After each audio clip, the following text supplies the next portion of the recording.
Good afternoon on this beautiful Easter day. Happy Easter. At our service this morning on Zoom, we listened to the resurrection account as recorded by Matthew in his Gospel, Matthew chapter 28, verses 1 to 10. You might like to read it later on today for yourself. I usually like to analyse these Easter readings, to note their differences and to reflect on their particular message. I especially like the great drama of Matthew's account, an earthquake, an angel, a missing body, and a meeting with Jesus. So much excitement and energy. The tomb of Jesus is empty, the earth shakes, the guards are trembling and become like dead men.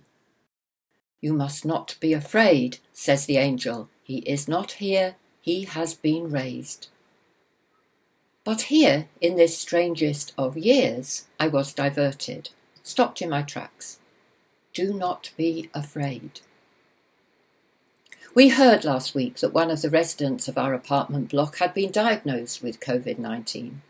We were all locked down.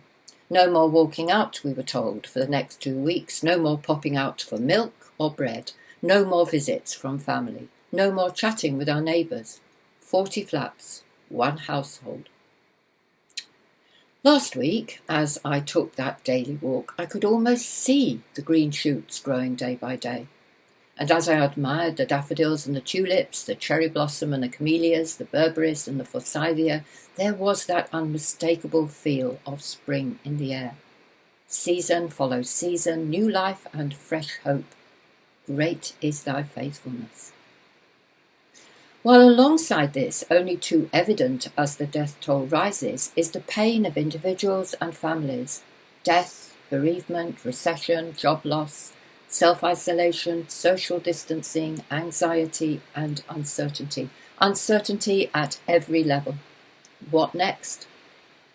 This is the strangest of Easters.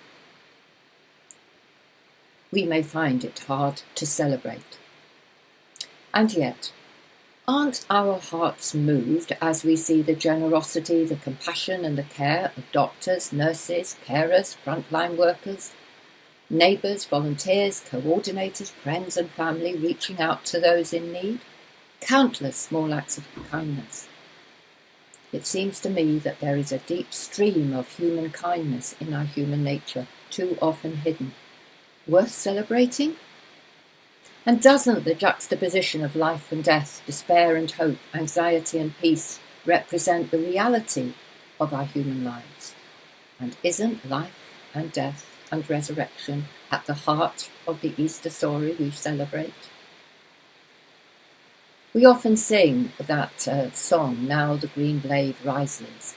Love is come again, like wheat that springs up green. What a beautiful Easter hymn. Matthew's account of the resurrection reports that the risen Jesus told his disciples, do not be afraid. Go and tell my brothers and sisters to go to Galilee. There they will see me. The risen Christ, we discover, has gone ahead of his disciples, is waiting for them to reassure and equip. And as we move on through this season, notice that the risen Christ comes to each in the way that is right for them.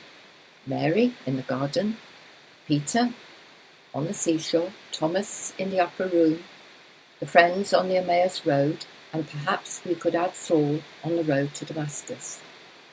The love that overcame death is transforming, life-changing, and offers hope, deep hope for the future, even here and even now, even for us, for you, for me. Isn't this a love to be embraced and lived? Isn't this a love that brings us hope in a world that needs it so very badly? The tomb is empty. The light shines in the darkness. We are an Easter people. Thanks be to God. Christ is risen. He is risen indeed. Alleluia.